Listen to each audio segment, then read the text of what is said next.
নমস্কাৰ বন্ধু বান্ধৱীসকল। আজিৰ দিনটো সঁচাই আমাৰ অসমবাসীলৈ খুব বেয়া লগা দিন। কাৰণ আমাৰ মাজত আমাৰ শ্ৰদ্ধাৰ, আমাৰ ভক্তিৰ, আমাৰ মৰমৰ জুবিন গাৰ্গ ডাঙৰীয়া নাই। এয়া হৈছে মোৰ বন্ধু আৰাইতুল আলী। আজি জুবিনদাৰ এই বেয়া খবৰটো পাই জুবিনদাৰ অনুৰাগী হিচাপে এটা ধুনীয়া কবিতা লিখিছে।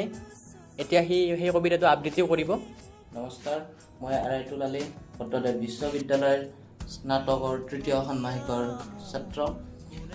আজি সমগ্ৰ অসমবাসীৰ বাবে খুব দুখ লগা দিন। কাৰণ অসমৰ এজন সুকণ্ঠ শিল্পী, আমাৰ মৰমৰ সন্মানীয় জুবিন গাৰ্গ ডাঙৰীয়া আৰু আমাৰ মাজত নাই। এই অকাল মৃত্যুত মই ক্ষোভিত হৈ তেওঁৰ নামত এটা কবিতা লিখিছোঁ আৰু সেই কবিতাটো মই আপোনালোকক পঢ়ি শুনাবলৈ বিচাৰিছোঁ। আৰু সেই কবিতাটোত মোৰ কিবা ভুলভ্ৰান্তি হ'ব পাৰে, আপোনালোকে ক্ষমা কৰি দিয়ে যেন। ভগৱান ৰূপী এক অৱতাৰ তোমাৰ, শব্দৰে লিখিব নোৱাৰা এক নিদৰ্শন তোমাৰ। অসমীয়াৰ হৃদয়ত সদায় ৰবা আৱেগ হৈ, তুমি এক মানৱ ৰূপী ভগৱান হৈ।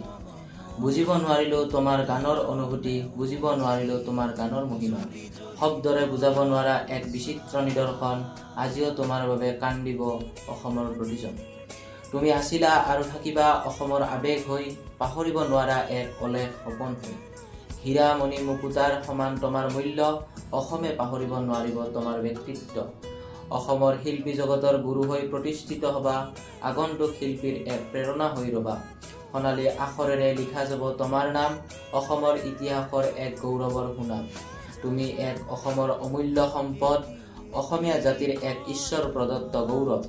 তোমাৰ এই বিৰল প্ৰদৰ্শনী আমাৰ বাবে অমূল্য, তোমাৰ এই মৃত্যু মানিব নোৱাৰা এক অপ্ৰিয় সত্য। জয় জুবিন দা, জয় আই অসম। জয় আই অসম।